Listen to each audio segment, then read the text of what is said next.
басын салдық. Қазір қанды көбігі шығады. Сосын қанды көбігі шыққаннан кейін суды төгіп тастаймыз. Мына қайнап жатыр. Осы суын төгіп тастаймыз. Қанды көбігі шықты.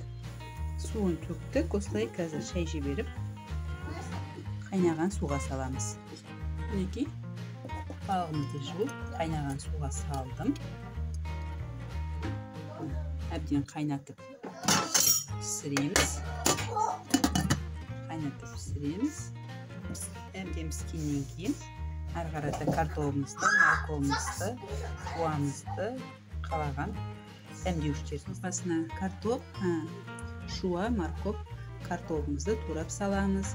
Қосымша болгар бұрышын немесе өзіміздің қалаған көкөністеріңізді салуға болады. Турадық. Балық сорпамыз дайын. Қазір құямыз. Мінекей